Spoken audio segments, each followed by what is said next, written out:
Because my son and I have stayed at that hotel a few times. Oh, hi everybody. How you doing? All right, I guess we're really here. My name is Bob Gray, and this is your city, your county, and this is the May 13th edition, 2020. We have measured the distance between myself and my guest today is Joel Kitchens, who is a representative from District 1 in the State Assembly. And Joel, we welcome you to the program today. Like I say, we've measured 6 feet away. I'd love to shake your hand, but right now we're not going to do that. That's the world we're in. But That's the world we're in. But it's great to be here. Thank you, and I'm so glad that you could make it. I was kind of wondering, gosh, what could we talk about today? There's kind of one topic that comes up quite a bit more. In fact, I don't think I've heard anything else but talking about the coronavirus, COVID-19. So maybe you can give us kind of a general reaction as to how it's affecting you and the government and how you see things going along, and I'll ask you a few questions along the way. Sure. Well, obviously, like everybody else, it's taken over my whole life. It's all anybody wants to talk about. And if you watch any of the news programs, that's all they talk about. So, it really has taken over everything.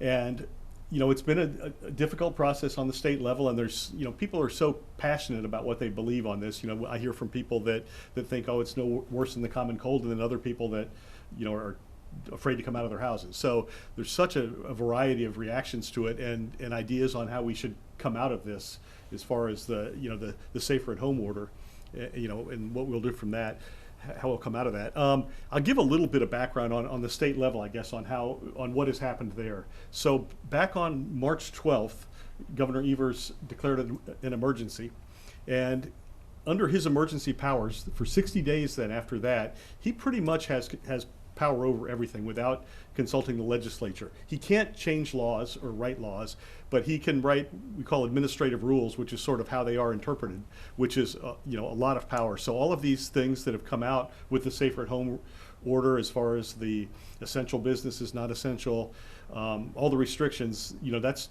totally been done by him.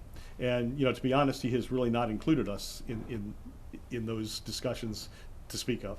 So that's been his job. Now on March 25th, that's when he put the Safer at Home in place. So we've all been living under that since then. And again, that's the big question is, when do we come out of it? How do we come out of it? And obviously things are going to be very different no matter what when we do it. It's going to be a long time before the world's the same again, I guess. Mm-hmm.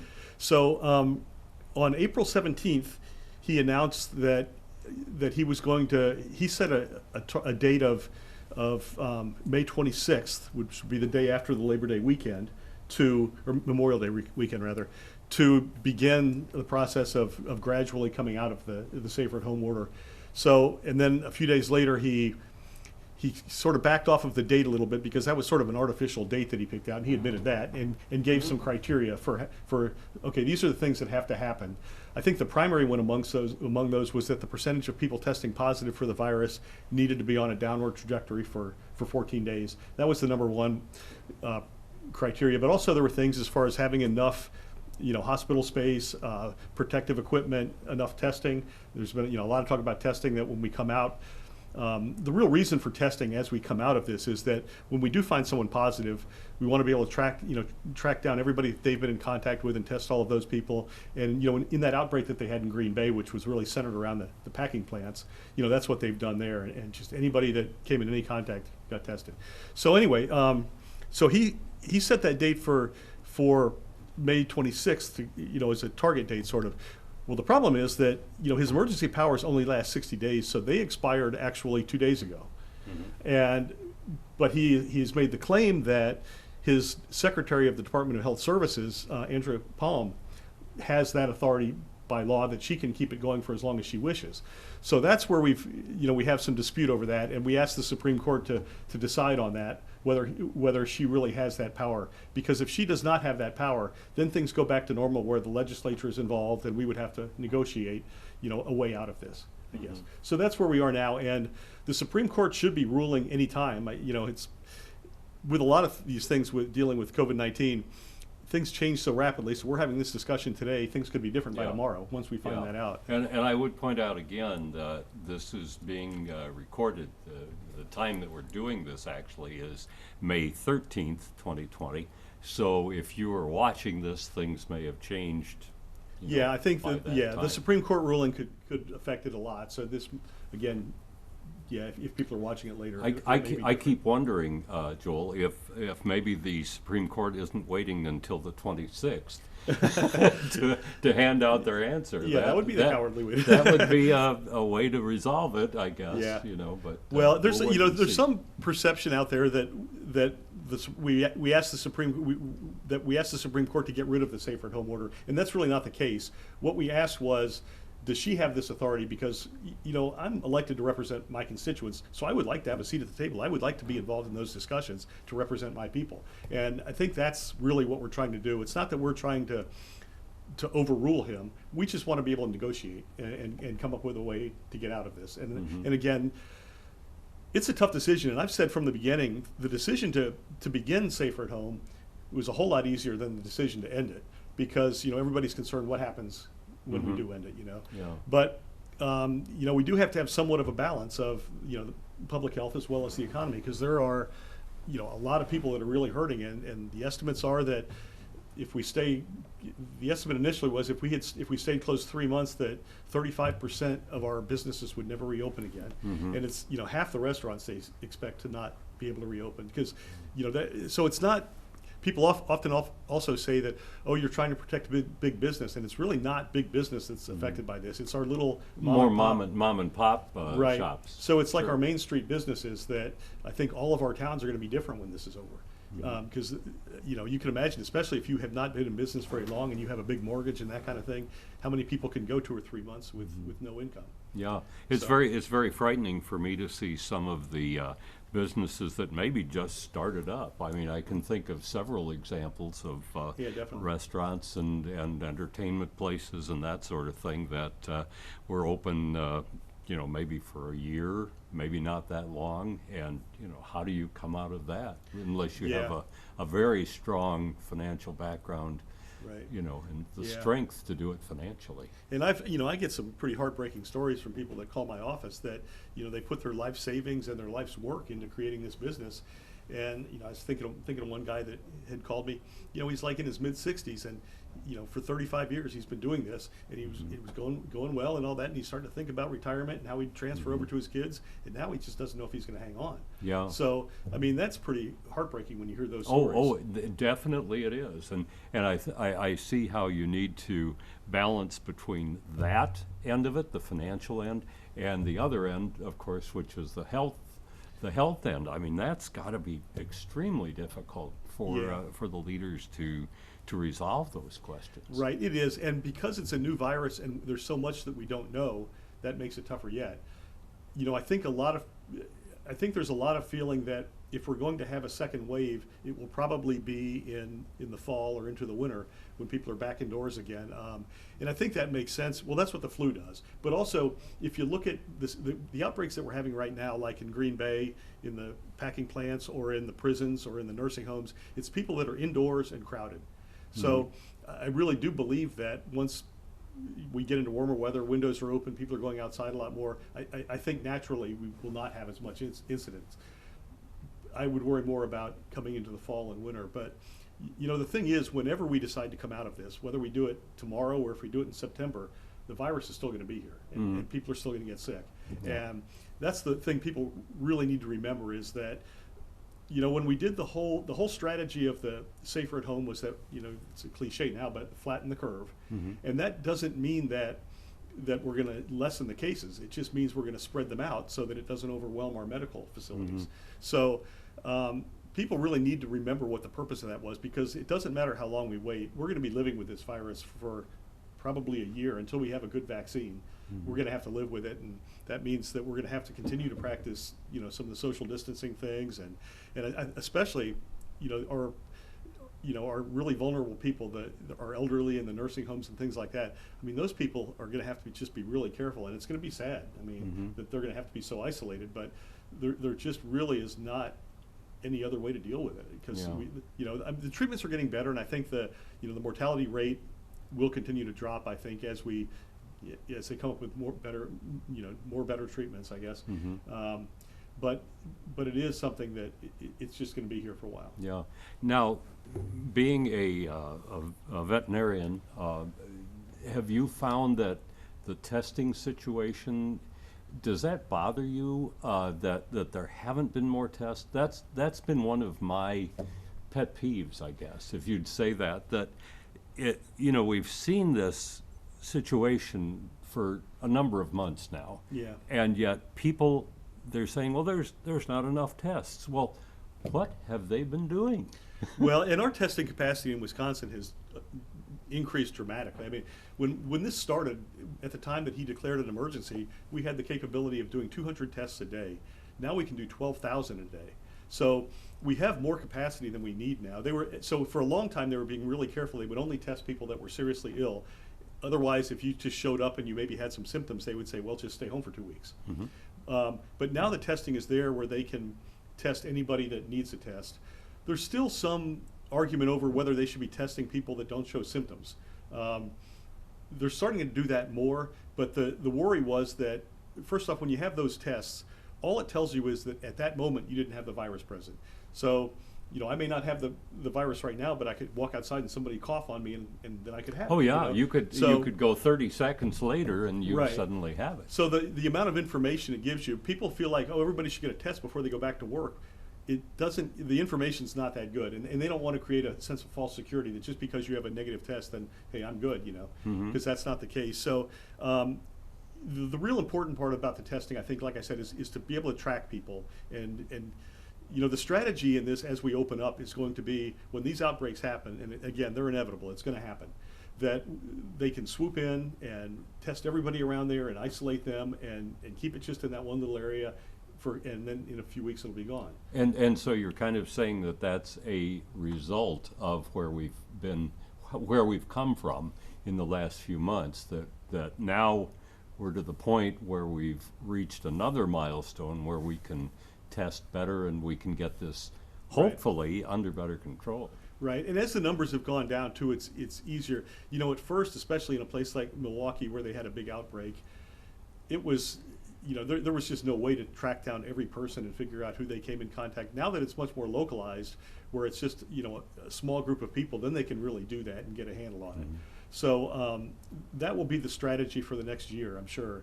And they have, for those areas where there's not a lot of testing, the National Guard are doing testing. Actually, Sheriff Joski is involved in that right now. He's I talked to him the other day. I'm not sure where he is in the state, but he's helping with that. So these mobile units, if there's an outbreak in an area, they'll swoop in and test everybody and that kind of thing. So I think we've gotten to where we're, we know what we're doing with it, I think. And, back to those criteria that the governor set out, that he put forward when he initiated this, he had 6 things in there. And I mentioned the most important one, I think, was the decline in cases over 14 days in the percentage of positives.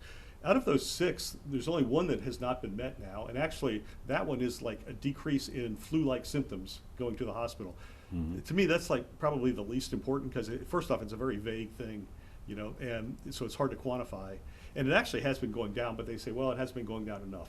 And I suppose that could, the flu could be an example of a virus that people would be going to the hospital for. Of course, it's not the coronavirus, right, but it is a virus. Yeah, and I think the rationale behind that was twofold. Maybe partly because sometimes it's hard to differentiate someone with the flu from somebody with coronavirus, and then also, I think what they worry about, especially again going into fall and winter, is that if those two things hit at the same time, that could be really rough, especially in our nursing homes and that kind of thing. Yeah. So there is an association.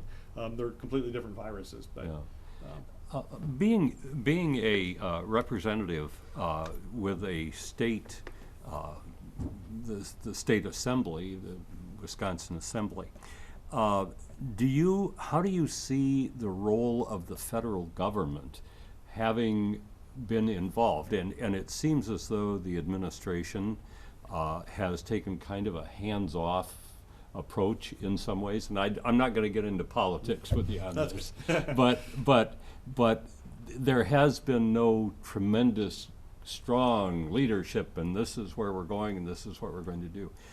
Do you think that it's would you like to see more of that? Or do you think the state's getting by? Or Yeah, what do you think, yeah, you know, the relationship there? Yeah, I think the federal government has been very generous. I think we should be thanking our kids and grandkids, because unfortunately they'll be the ones paying for all of this, because we, you know, they're spending a tremendous amount of money. So we have gotten a lot of resources, and I mean that's another thing we should probably talk about a little bit, is that we're limited in resources on the state level.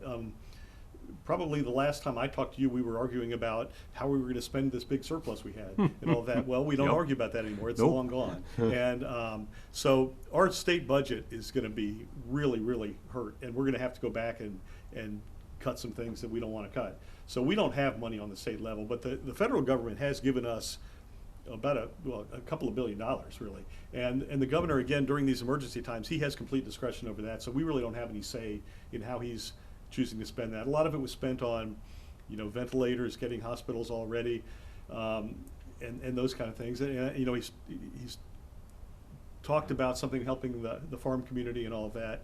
But anyway, they've been pretty generous with that. I think that, you know, overall the CDC guidelines have been pretty good, and the governor's recommendations with his Badger Bounce Back plan were kind of loosely based on, a lot of it's similar to what the CDC and the White House had recommended. So, you know, I think when this is all done, we're going to be able to go back and look at a lot of things and say, oh yeah, we did that right, we did that wrong. You know, you know, everybody's learning as we go, and certainly we're going to be able to say, oh, everybody should have known about this sooner. We should have been on top of it sooner.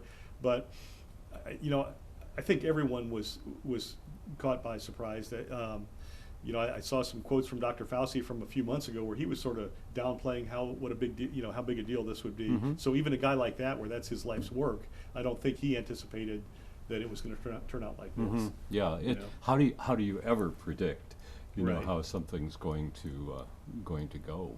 Right. No, I know we talked about that before. That, I mean, who of us a year ago would have ever imagined we would live through something like this, where we'd be staying at home for a few months? Yeah. Yeah. So.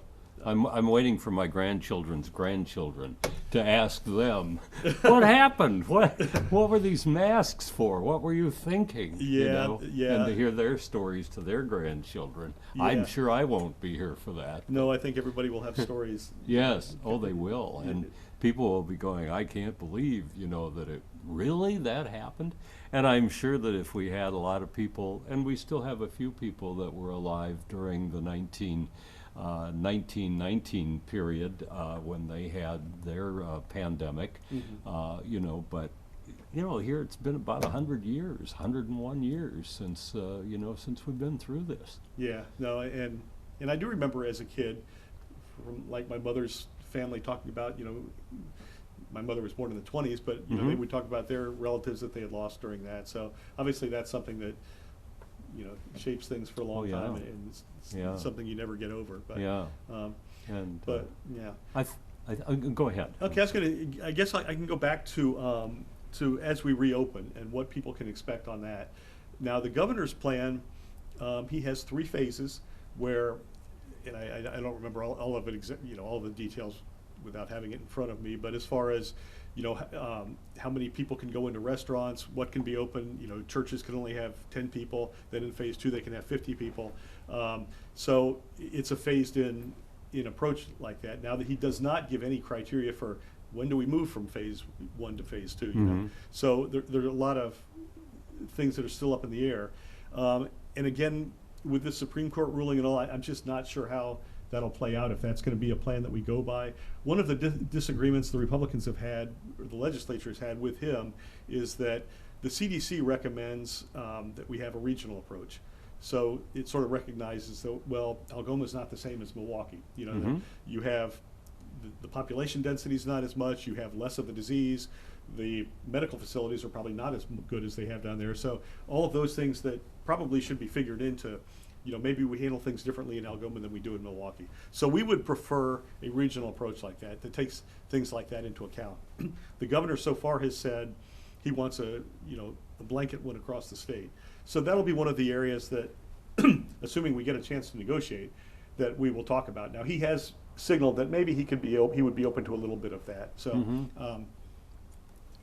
but in any case, I don't think anyone expects that when we do reopen, everything's just going to be back to normal. And even if we didn't have laws in place, sorry, talking too much again. Sure. No, that's fine. Saves my throat. Yeah, even if we didn't have rules in place, you would sort of hope that businesses would be responsible anyway and try to keep people as separate as they can. That and that the patrons would do that too. I mean, you would hope that the free market would control that as well. It's like, are you really going to want to go into a restaurant that's packed and crowded? Probably a lot of people would choose not to. They would pick a place that kept people more separate. So there's some of that. There's also one of the things that's going to come out of the Supreme Court ruling will be what's the role of local government? Because the local government, this hasn't been talked about a lot, but especially on the county level where you have a health officer, they have a lot more authority than people maybe realize. So if the rules came out and a county said, well, we don't think that's strict enough for our county, the county could set up some rules of their own. So they could set up something that would be stricter perhaps than what the state government would say. So they do have that authority. So, everybody's looking for us to know what the rules are, but there is that local element to it. Now, in Kewaunee County, at their last county board meeting, the county board overwhelmingly passed a resolution that they just want the safer at home thing to go away. So I think Kewaunee County, at least if you judge by the county leaders, is more of wanting to open up quickly.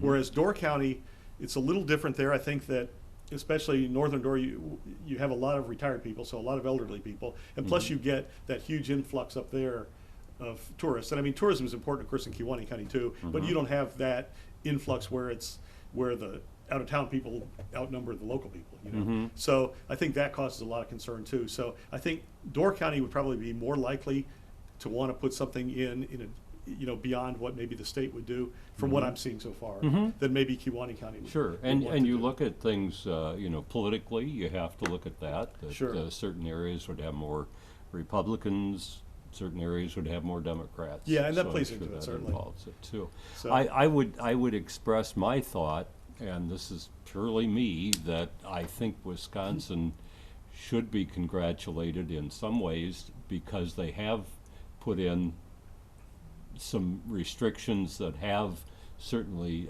done a good job for the state. Sure. In comparison with other states, and they will remain nameless, but certain states where they've done nothing, and that scares me. Yeah, I think the Midwest in general handled it pretty well, and we have flattened the curve. We've never come close to exceeding our medical capacity. Even in Green Bay, which was maybe the hottest spot that we had for a while there, it never came close to being beyond what our hospitals were able to take care of. So we really have done that. And I think in general the public has been very supportive of it. I think they're maybe starting to get a little more antsy. And I saw the Marquette had a poll that came out yesterday, and while I think now it sounded like 60% of people are supportive of it, whereas a couple weeks ago it was 80-some. So I think people are starting to realize that, hey, we flattened the curve. We need to get our businesses going again. And the sun came out, and it got up to at least 45 degrees. Yeah. What more could you ask for? Yeah, so I think I think the longer it goes on, the more you're going to hear from people, especially business owners, saying, you're going to ruin me if we stay closed. We need to get open back up again. And certainly, a lot of restaurants are doing carry out and all that, but I don't know that any of them are even breaking even. That's just barely trying to hang on. And so. Yeah.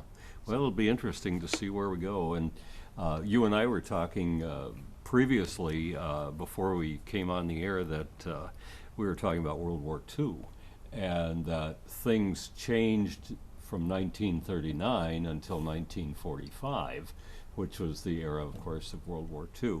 And things never did come back to where we were in 1939. Things progressed.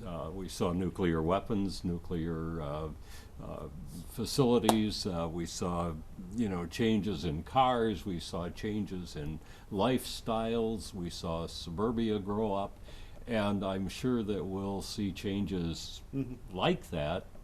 With the coronavirus when it's over, that things will not be exactly as they were Yeah. earlier this year. No, I suspect that's true, and there's some good things that come out of it. I know I've talked to, some of our school superintendents that, even though they would, they recognize that we're not teaching kids as well by distance as Sure. we were if the teacher were right in front of them. But they have learned a lot of things that they probably will carry back into the classroom when the schools do open back up. And we had mentioned that like these Zoom meetings where I can talk to a lot of people on, and we don't have to be in the same place. And some of that's been pretty cool. That I had a meeting with business people the other day, and it had like 100 participants. And when could I ever call a meeting and have 100 people show up? It never happened. So it is nice to have that ability. That's like, you might want to use some of that in the future. So and I think from a medical standpoint, certainly the medical community is learning a lot. And Brian Stevens, who's the CEO at Door County Medical Center, he was saying too that we know that it may not be in our lifetimes, but something else like this will come along that could well be far deadlier than this is, and they're going to be learning a lot of lessons from this in how to deal with those things when they happen. Because again, we've had several of this has been the one that's had the biggest impact on the whole world, obviously, but it won't be the last one. Oh no, and there have been previous ones, SARS and amongst them, Ebola, and with people now being so mobile, it spreads so quickly. And I think it's been interesting to for me, and I've done some of the same things you have with Zoom. I attended about a week ago, I guess. I went to 3 different Zoom meetings in an hour and a half.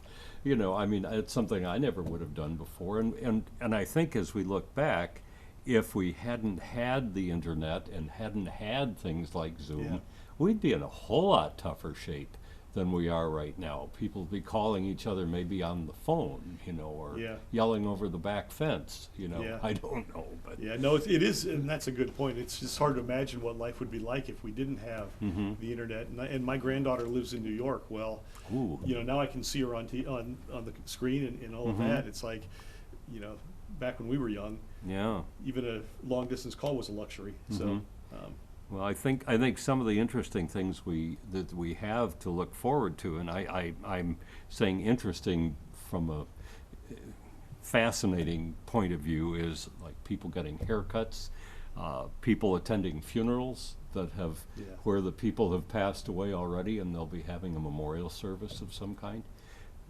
That's going to open up some very different areas that we have not seen in the past. Everybody's making sacrifices. We had talked about the kids that are graduating from high school this year and all. There are a lot of things that people are missing out on.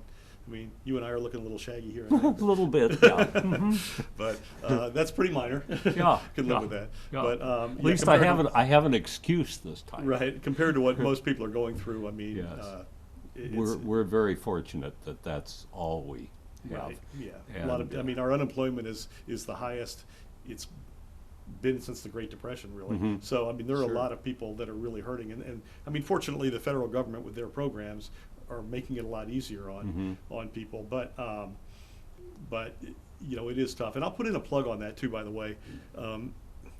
Unemployment has been something a lot of people have had a lot of trouble getting through because the Department of Workforce Development has just been inundated, of course, with phone calls, people wanting to get their unemployment. Our office gets these calls all the time, and people say, I've tried to call 100 times, and they'll put me on hold, and then they drop my call. So anyway, I was just going to put in the plug that if people are having trouble, call my office. Leah in my office has been handling those claims, and she's done a great job, and she can usually get a phone call for somebody within a few hours. Can you give us Leah's phone number? Yeah, her cell number, sure. Call 24 hours a day. That's fine. 24 hours. Yeah. Hello. No, but she's been able to help people. And also another plug I'll put in. We've been putting out newsletters pretty much every day throughout this. And may I compliment you on that?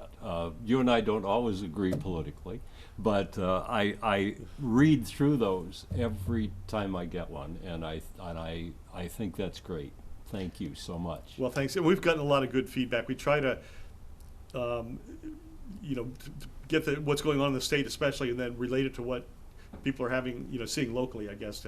So if anybody is interested in getting those newsletters, they should just, send an email or call my office, and we'll put them on the list. Yeah. We can only do it campaign rules normally, once the campaign season starts, which was a few weeks ago, we're not allowed to do things like that anymore. But because of the health emergency, we're allowed to continue to do that, you know, during this crisis. So that's all we can talk about. I can't talk about any other issues on there. No, but you've been keeping people well informed. Well, thanks. That seems to be all anybody cares about pretty much these days anyway. But you bet. But anyway, so those are my couple of plugs for my office. If people are need those things or are interested, you know, give us a call. Okay, that sounds great. Joel, we've covered a lot of territory here. We've had some laughs. We know that it's a very serious situation, and we're not trying to make light of it in any way, shape, or form. But you kind of gotta live and try and get through it. Well, and that's true, and it is tragic, especially, you know, we've had some deaths in Kewaunee County, and I hope it doesn't come across and Door County as well. Yes. I hope it doesn't come across that we were making light of it, that we're not taking it seriously. But I you know, people do have to, you know, you can't go around crying all the time. I guess, you know, you have to go out. You have to look at it seriously, but you also have to hopefully keep up your sense of humor, your spirit, and your lifestyle. And another thing I would say on that is that there are a lot of bad effects to the shutdown as well, and health effects. You know, people are not going to the hospital that need to. You know, heart attacks. The number of people that have the cardiac catheterizations, which is the first thing they do if you go to the hospital with chest pains. The one study I saw, they were down 40% in the areas that are affected badly because people are afraid to go to the hospital. And you hear the stories that people dying of heart attacks at home because they were afraid to go in. So people are missing out on health care. They're missing out on cancer screenings, getting their diabetes checkups, and all of those kinds of things. So there's a big cost that way. Then there's the mental part of it that, you know, from what I had seen, the suicide hotline, they were getting record numbers of phone calls because it's pretty depressing for people if they're sitting at home and all they're hearing about is bad news and they're not getting out to see their friends and stuff. So it's a tough time, you know? And there are a lot of effects beyond just the virus deaths that we're seeing. You bet. Well, Joel, we want to thank you so much. I'd love to go over there and shake your hand, but we're not going to do that today. We'll salute. Well, thanks, Bob. Always a pleasure to talk to you. You bet. Our guest on Your City, Your County today has been Assemblyman Joel Kitchens from the 1st Assembly District for the State Assembly of the state of Wisconsin. We thank you for joining us today. We wish you the very best of health. Stay careful, stay healthy, and live well. Thank you so much for joining us today. I'm Bob Gray. We'll see you when it's next time for Your City, Your County. Have a good day, everyone. So long.